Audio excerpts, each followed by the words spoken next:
McConkey, McConkey, McConkey. What is up, my Gaggle of Geeks, and welcome to today's episode of Gaggle of Geeks, where we're going to be talking about a bevy of things and a couple announcements to make. We've got Comic-Con being canceled officially with San Diego, official images from Denis Villeneuve's Dune, as well as just a fun little game that we have about John Wayne, of all people.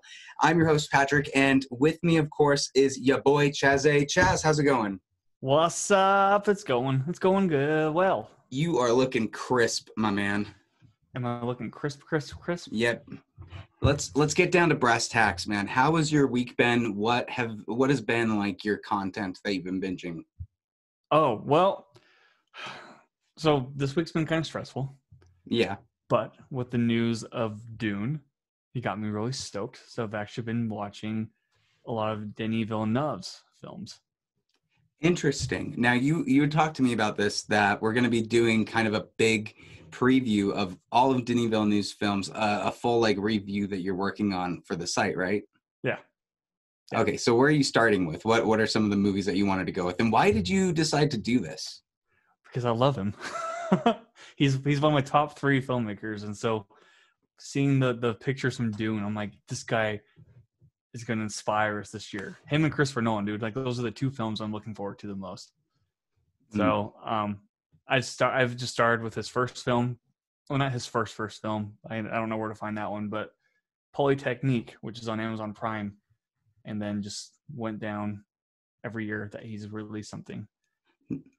Very cool. And so with it's a perfect segue into our first story, where we're going to talk a little bit about Dune.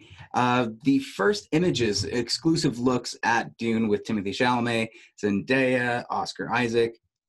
Now, I got to be completely honest. I know next to nothing about Dune. I didn't watch the David Lynch version. I've not read the book. So if you have more frame of reference, please, for God's sakes, take the wheel on this one and tell the people more about Dune. If not, I'm just going to stumble through the article and talk about some of the people. So I finished reading the book a couple months ago, audiobook. And then I watched David Lynch's version, and that's atrocious. I don't know how anybody could be a fan of that film, just in general. Like, I don't care if you're a fan of Lynch or not. Like, it's an awful movie. Yeah.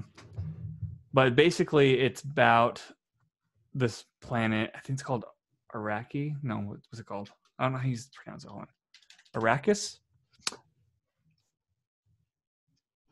It's Arrakis. The dominant species on that world are sandworms that burrow through the barren drifts like subterranean dragons. So we got some tremors, I guess, kind of.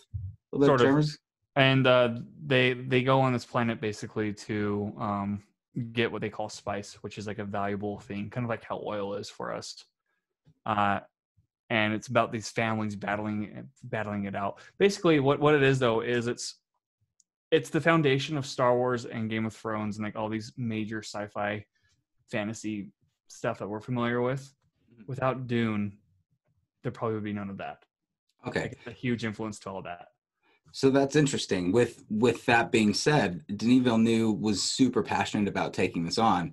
And his last film, Blade Runner 2049, while beautiful, and honestly, it was one of my favorite films of the year, did not do well box office wise. This one is a 2-parter.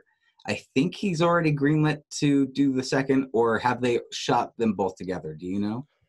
I'd imagine they shot them both together. I would hope so. I would hope that Warner Brothers at least wouldn't be doing like a Hunger Games type, or like, no, what was it? The Divergent series, where they had the first 3 and they ended up having to put the other as like a show or on HBO on its own.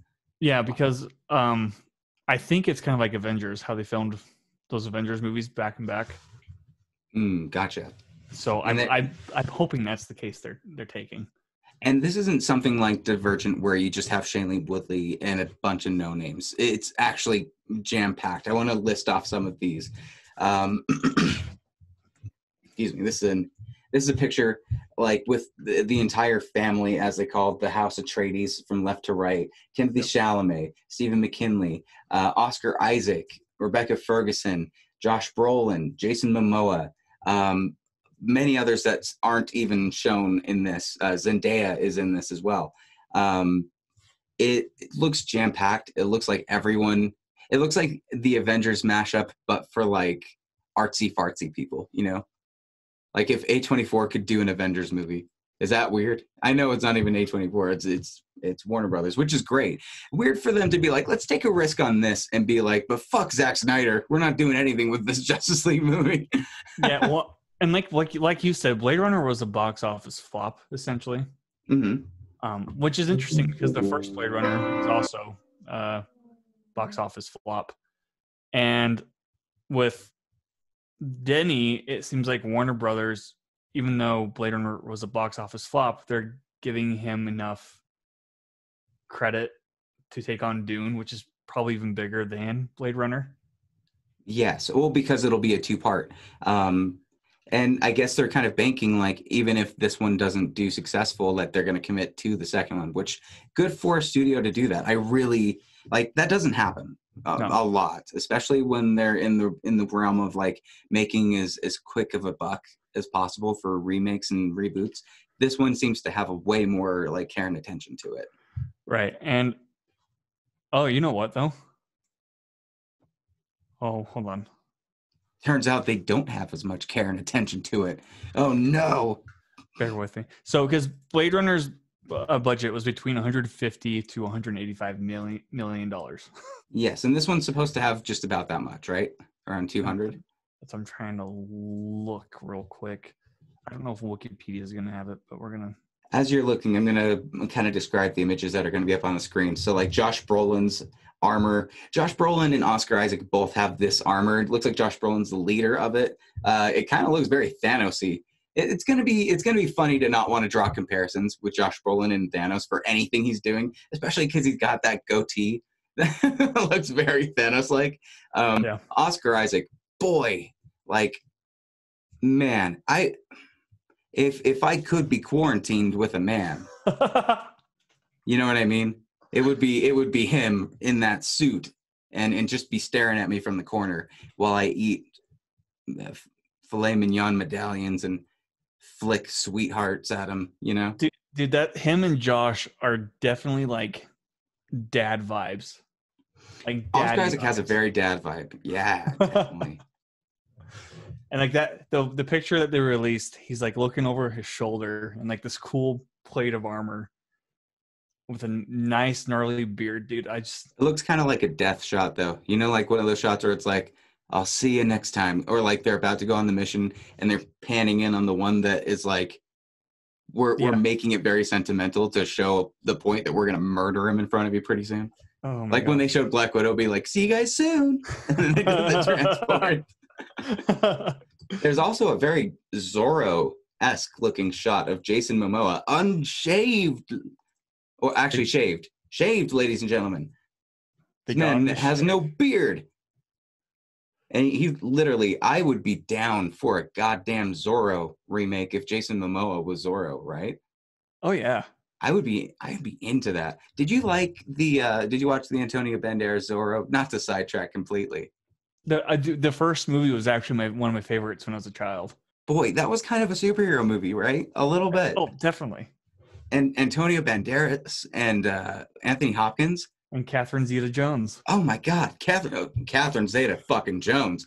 Yeah, that show. Show. That whole shot in the beginning of that movie with the flaming Z. How he's like, whoo, whoo, whoo. Yeah, nostalgia.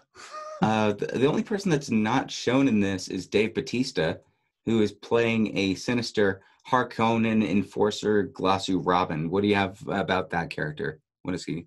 He's like the henchman for the main antagonist. Okay, and so who's the main antagonist in this?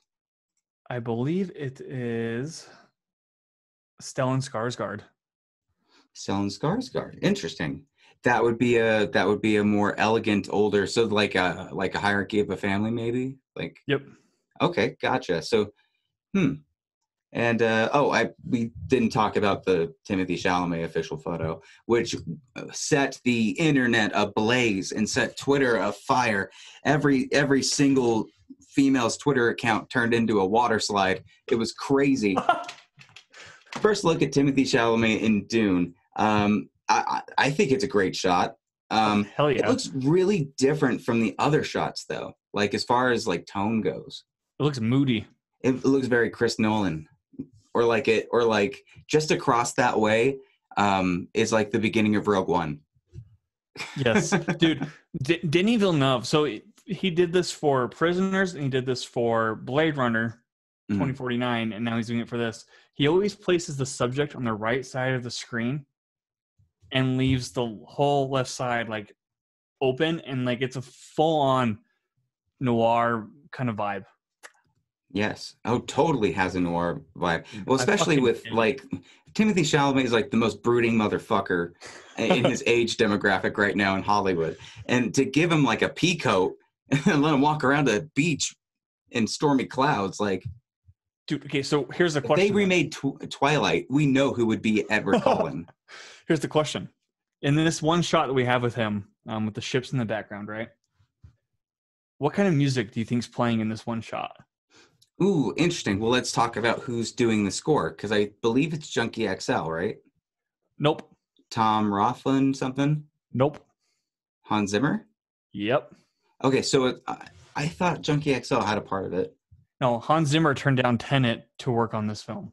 He turned down Christopher fucking Nolan, dude. I know, but guess who has taken, not to segue to that, I figured out who the composer is for Tenet, right? Who? Ludwig Göransson, I believe. Black Panther. Yeah.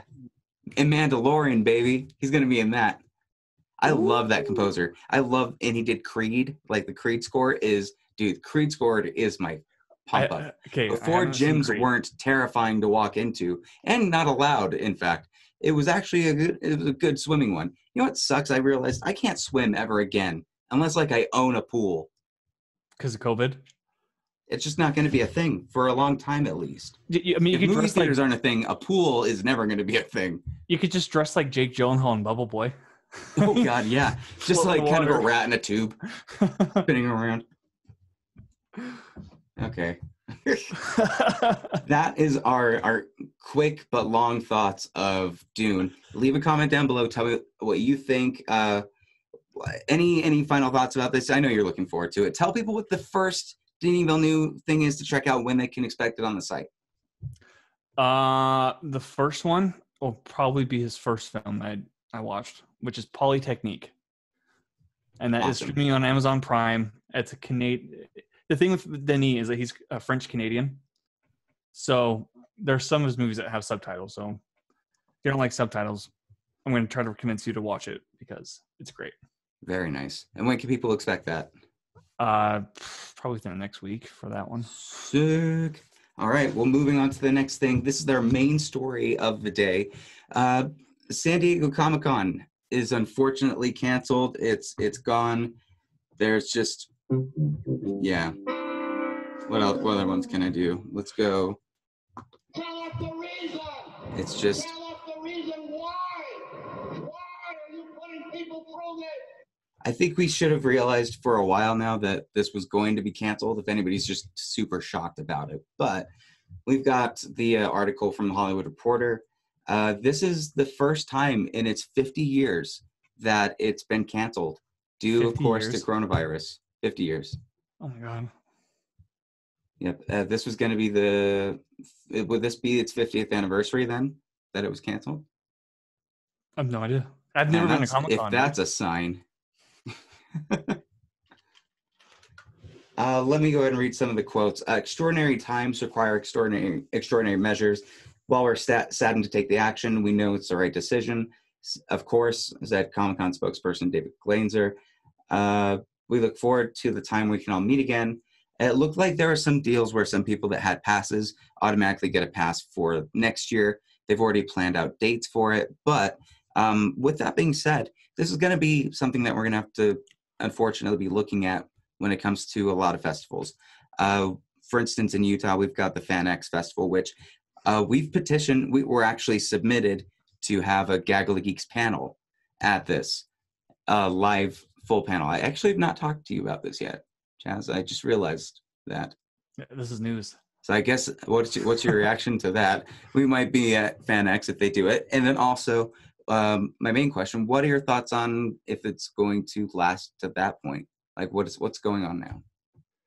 So to answer your question, your first one, it's exciting news.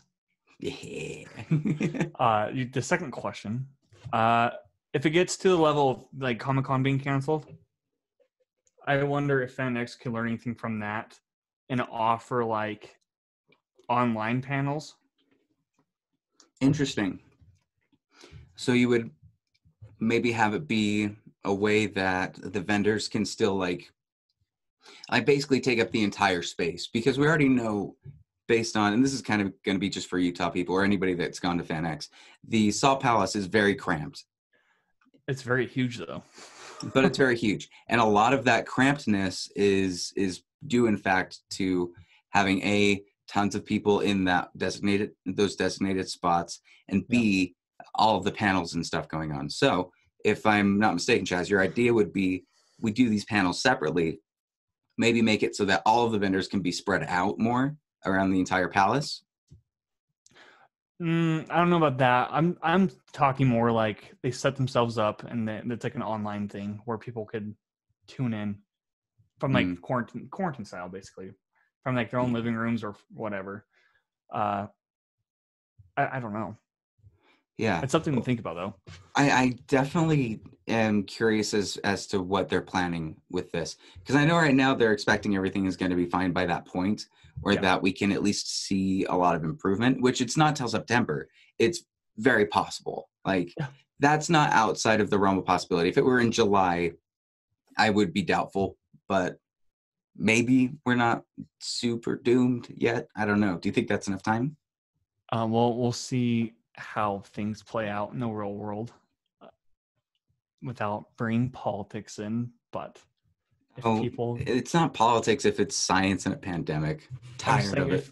If people can actually stay inside and not listen to misinformation, then these exciting things can happen later this year. We don't have to wait till next year. Yeah, I agree. But sadly, what we've seen this week is that we can't really stop stupid. We can only just keep ourselves from being stupid. It's been weird. Somebody posted something very interesting, and maybe this will help other people.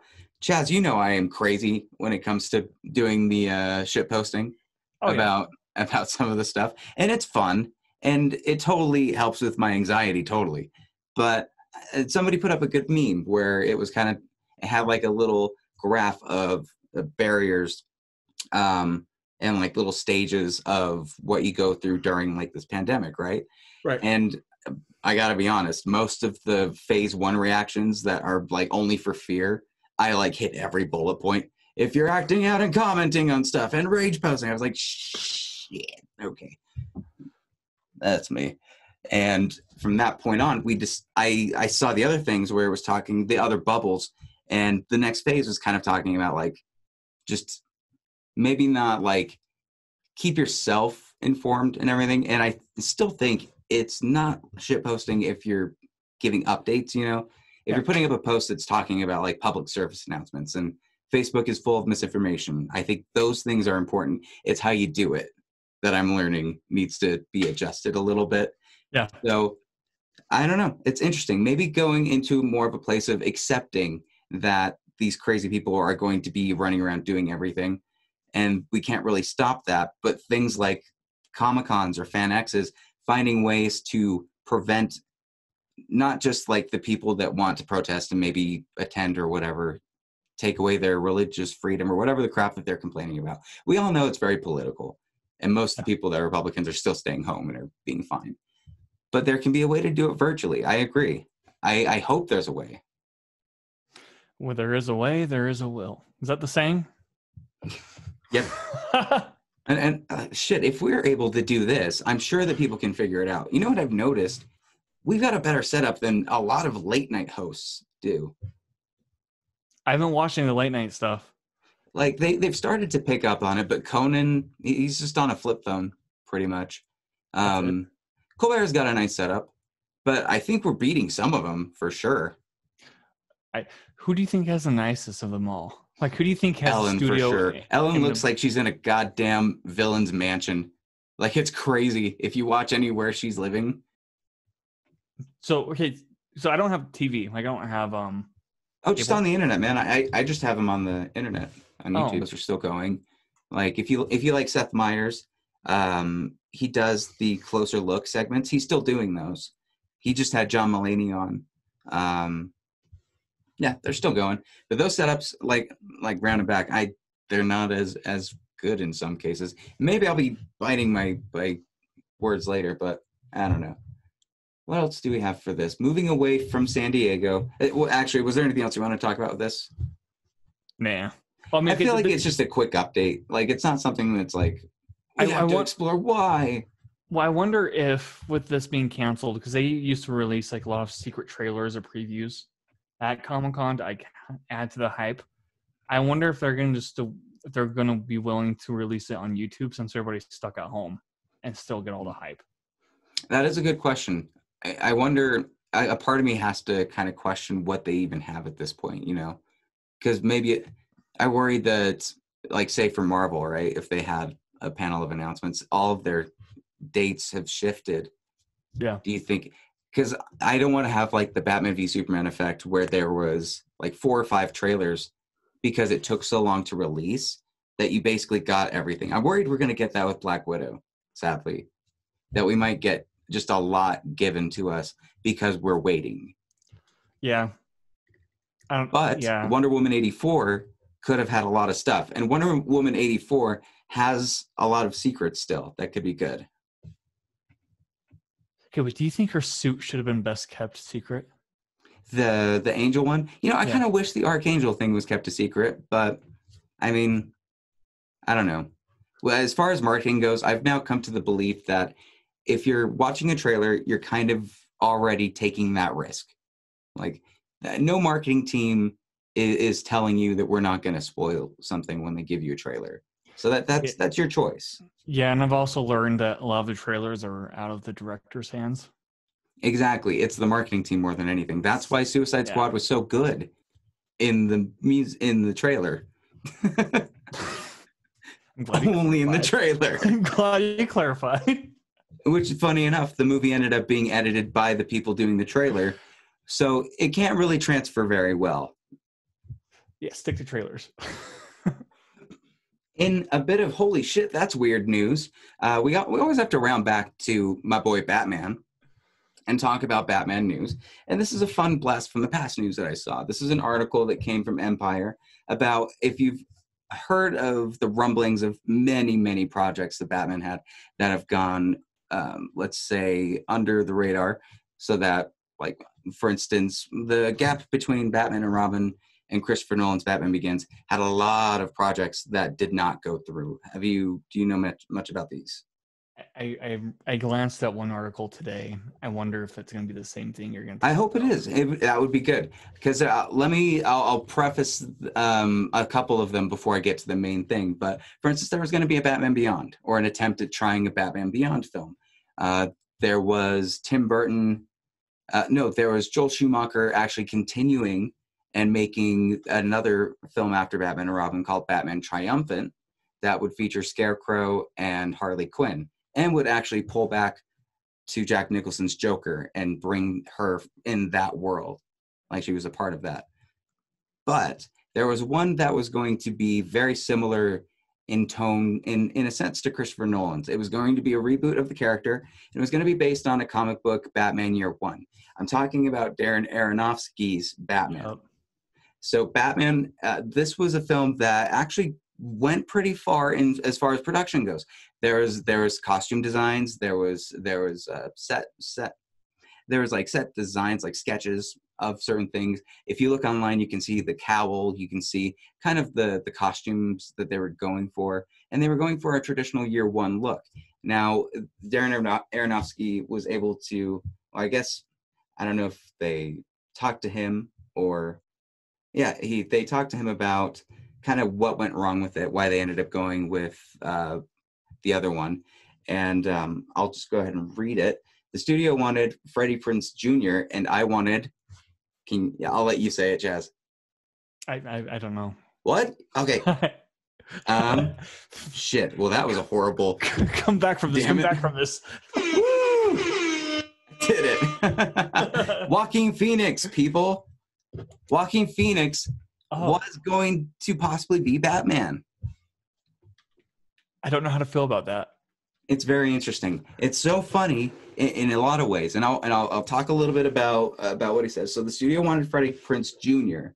and I wanted Joaquin Phoenix. I remember thinking, we're making two different films here. That's a true story. It was a different time. The Batman I wrote was definitely a way different type of take than they ended up making. So he's saying that this is actually very different from Christopher Nolan's, and that it seemed that they were going to go for a more traditional, like, popular pick, which Freddie Prinze Jr., that does sound like a traditional, like, let's go for what Bruce Wayne would look like. What are your thoughts first about Freddie Prinze Jr. and now Joaquin Phoenix? See, I'm trying to think, because around this time we got Scooby-Doo. Did we really? Oh shit. 2002, yeah. Okay. And that's the Freddie Prinze Jr. that I'm most familiar with. Yeah. Joaquin Phoenix, however, That was written by James Gunn, by the way. Scooby-Doo. it was, and it was actually more adult themed, and I think, don't quote me on this, but I think he said it was more R-rated, and there's like a lot of pot references. And they actually shot it with Velma's blouse being more revealing with her cleavage, and they had a CGI. Yeah, he's on a podcast with Movie Crypt, so I would definitely recommend people check that out if they want to hear more stuff on that. But so that's the Freddie Prinze Jr. that I'm most familiar with. Joaquin Phoenix around this time appeared in Gladiator as the main villain, which is a darker film, and if that's what the tone they're going for, I could see Joaquin more than Freddie. So you just painted a great picture. Let's all take a time machine and travel back to this year. What is the year again? Like 2000, 2002, somewhere. All right, so we're around 2000, 2002, ladies and gentlemen. Batman and Robin came out, scared the shit out of every Batman fan. Because they have bat nipples. And the studio has zero faith, right? They've just got rid of Joel Schumacher, and they're looking for more options. And Gladiator has come out with Joaquin Phoenix, which everybody was praising his performance, saying that it was fantastic. And Scooby-Doo came out with Freddie Prinze Jr., which he was still kind of riding that 90s coattail of being like the heartthrob in like the teenage movies, right? So in every sense of the word, this is kind of like saying we're making Zac Efron, Batman. But they kind of did that with Robert Pattinson this year. It's like if they picked Zac Efron over Timothy Chalamet. Is that a weird? They're around that age. Sort. No, I think Zac Efron's. I think as far as acting style, like two very different takes on Batman, like what he was saying. Oh yeah. Who would you go for in that case? Well, I think they made the right decision to say no for Joaquin Phoenix at this point, mainly because I think the audience might not have gone with it. I don't think. And if we didn't get that, we wouldn't have Joker. And funny enough, that was kind of a little bit more in this. The studio fought a lot to not have Joaquin Phoenix as the Joker either. So they've not wanted him in their movies for a while, but somehow he got in with this. And they said that they were looking for a Leonardo DiCaprio for this Joker film, which I found interesting. The most recent one? Yeah, the most recent one. That's right, because Martin Scorsese was an executive producer on it. Yeah. One last bit of it. The Batman was out before. The Batman that was out before me was Batman and Robin, the famous one with the nipples on the bat suit. So I was really trying to undermine that and reinvent it. That's where my head was at. He even had Frank Miller working with him on the script. That would have been dark. Yeah, it was an amazing thing because I was a big fan of his graphic novel work. So just getting to meet him was exciting back then. So could this have been the most truest character Batman if it was Frank Miller doing it? I think so. I think we could have had that. I'm split on that. Because here's the thing, though. Aronofsky's very artsy fartsy. He could go dark. And pretentious to that as well. Yes, he's very artsy fartsy, and he could go dark in very creative ways. I just don't know if Batman would fit that style. Now it's we didn't really look back at what Aronofsky was doing during that time. What movie would have come out around that time? Pi. Oh, okay. Which is a very visceral experimental film. Yeah. Okay, so they had a lot to think over when it came to creative control given to him. But I don't know. Warner Brothers has been timid about that, but every time, and I'll be honest, it's their executives. They make great decisions and they make terrible decisions. They both give all the trust in the world and then yank all of the control out. Like, for instance, with the first Tim Burton Batman, right? They gave him a platform and he did it. Batman Returns, he had more creative control, arguably a better film, but they don't invite him back. Even in the case with Christopher Nolan, it was fighting. There's a lot of differences. So I don't know. They're their own worst enemy. But what do you guys think about this? Would you have wanted to see a Darren Aronofsky version in that time? Are you glad that you got the Christopher Nolans? Leave a comment down below. And let's get to a quick thing. I found a website called freemovies.ltd that is essentially like someone on Reddit figured out a way to pool all of the movies that are free on YouTube and show where you can find them and what the IMDb rating is and just information like that. I'll have a link down below for it. Go ahead and check that out because I honestly just thought it was cool. It's free. It's not any spam thing because it's just directing you over to YouTube. And one more thing, I guess, let's do awkward business. We have merchandise now. If you can check out our merchandise store at tpublic.com. We've got new designs up. I just put up a really stupid one of me as the bat symbol. And we've got the logos. We got Gaggle of Geeks. We're going to have something out for Chaz soon. I mean, we'll be working on all kinds of weird designs. Go ahead and check them out. They're discounted now and all of that shit. Moving on to the final thing. Chaz, do you know John Wayne? Yes, I do. What are your thoughts on John Wayne? Classical actor, probably a real asshole of a human. Ugh. I don't know how this one's gonna go, but I just wanted to do it. So John Wayne, he's like the most famous actor of the Western genre. You know, next to Clint Eastwood, he is the most famous. I've been going back and looking at AFI's top 100 films and watching different films and going down the list. And today I happened to be coming across one of his films, The Searchers. Excellent film. If you haven't seen, here's what I've realized about Westerns. They're fantastic. Like, they're actually really good. And the backgrounds, the set design, using like natural landscapes it's really, you don't see it anymore. Yeah. You also don't see a lot of terrifying stuff with it too. Like when you see a horse trudging through mud and fall down, you know that PETA didn't exist back then. That horse probably got hurt.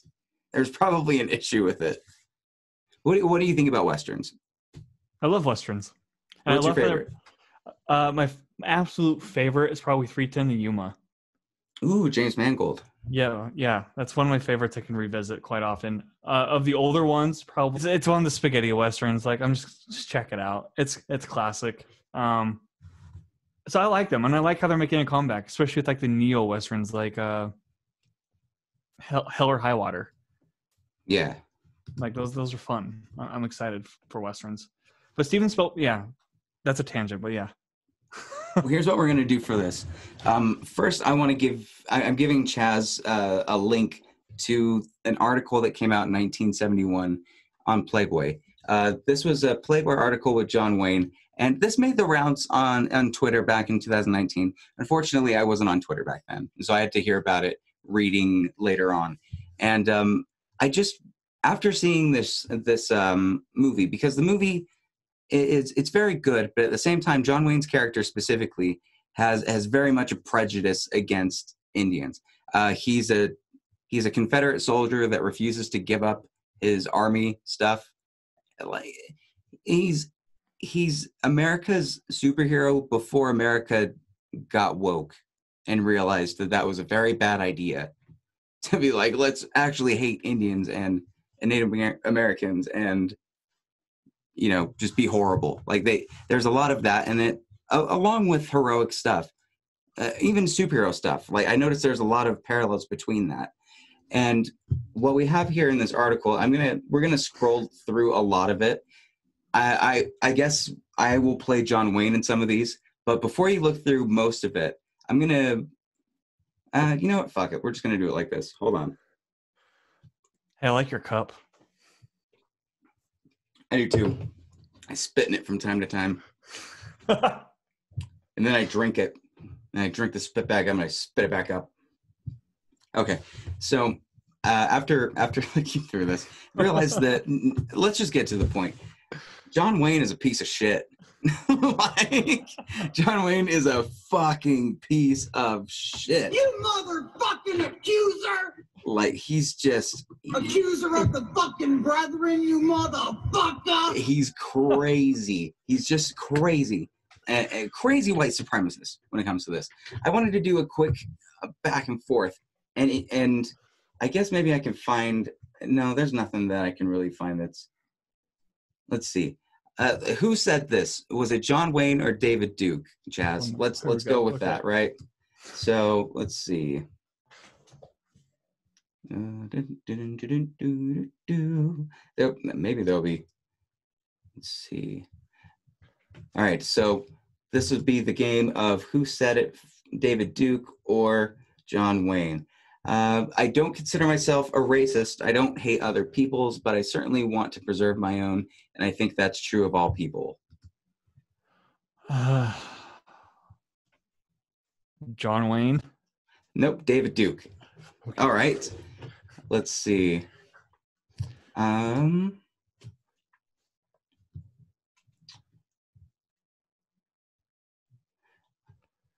oh my God. I'm going to say so many things it's going to get us demonetized on this. Let's see. I don't want to see this country resemble or look like or become like Mexico. Mexico is great to visit. I've been there a few times. I respect all peoples of the world. That's John Wayne. That's David Duke again. Okay. Now let's see. All right. Let's see. With a lot of, this is so bad. I don't know how to say this. I'm so sorry to everybody. This isn't me. This is John Wayne. I'm already telling it. Okay. Let's see. With a lot of blacks, there's quite a bit of resentment along with their descent, and possibly rightfully so. But we can't all of a sudden get down on our knees and turn everything over to the leadership of the blacks. If you could have guessed who that was, I think people would have gone David Duke. Yeah. But Now let's go. David Duke sounds more PC than this guy. Let's keep going through this. In fact, let's see where so this article, it starts out pretty seemingly like harmless. They're talking about like his films, The Searchers. He had just won an Oscar for True Grit, talking about if he liked working on set, all that stuff. And then at one point, I'm going to have you go to, I can't tell what page. Let's see.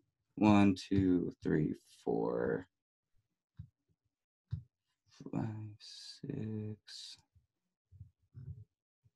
Page 7, where it starts with Wayne saying just this. Do you have that? 6, 7. This is of a 23-page interview, people. I'm sorry for the downtime. What else are you gonna do in quarantine? I know, right? Okay. Just read a ton of old racist bullshit from a horrible dude. Let's see. Okay.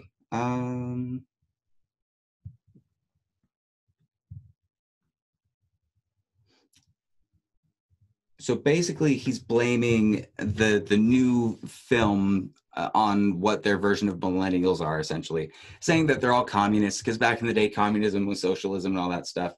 He hated Midnight Cowboy. I didn't know this. He absolutely hated that movie because of the gay sex. And straight up just said the F word on this. I won't say the F word on this, but just throws that out. It's like a bunch of Fs and blah, blah, blah.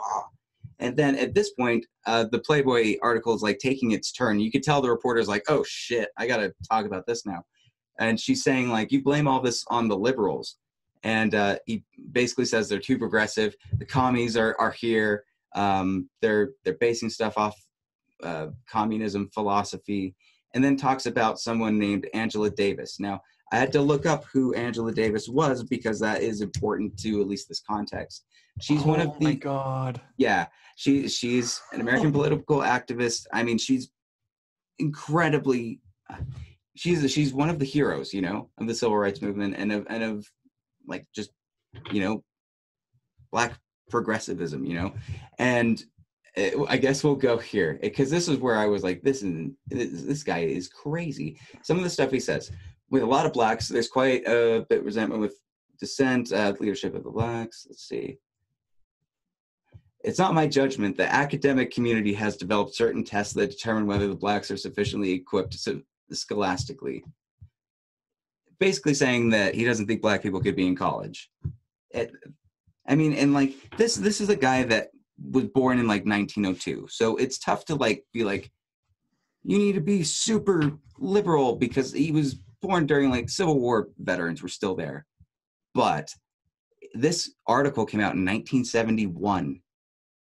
71!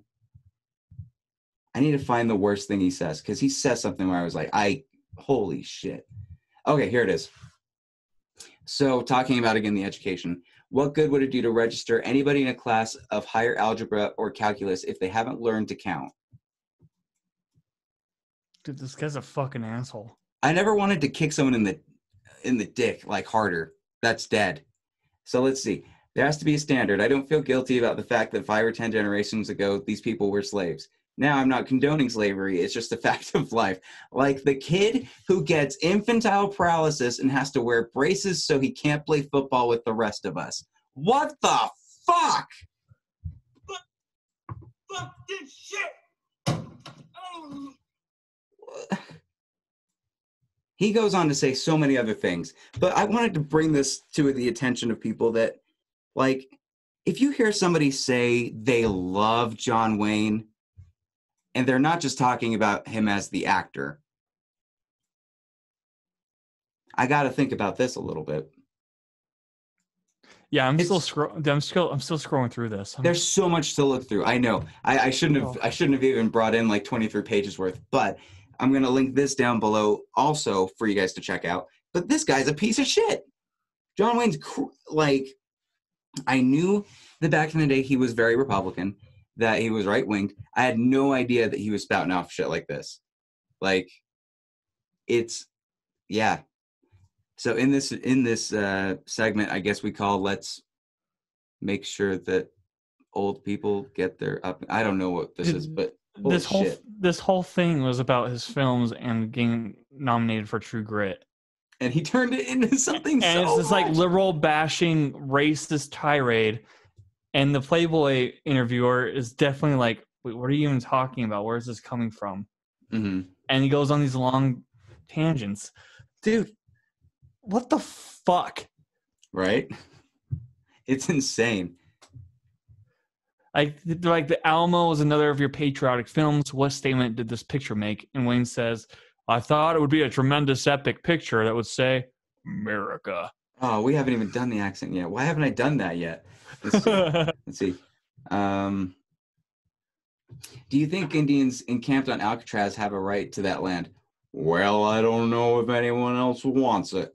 The fellas who are taking off it sure don't want to go back there, including the guards. So as far as I'm concerned, I think we ought to make a deal with the Injuns. Because that's how he says Native Americans. Injuns. Like engines. It's crazy. I feel like if you have to say it like that, you're being really racist. Oh, yeah. Like, you can enunciate a little bit. Playboy. Is that an unfamiliar experience? Wayne, getting on a horse? Playboy, looking like an idiot.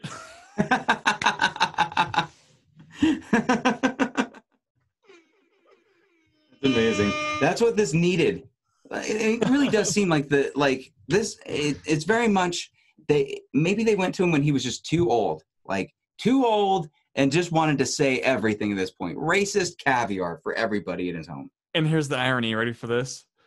Playboy, what legacy do you hope to leave behind? Wayne, well, you're going to think I'm being corny, but this is how I really feel. I hope my family and my friends will be able to say that I was an honest, kind, and fairly decent man. It seems like maybe they went in for a 1-minute interview and he locked the door on him. Like, doesn't this seem like a crazy rambling of an incoherent racist? This guy would have loved Trump.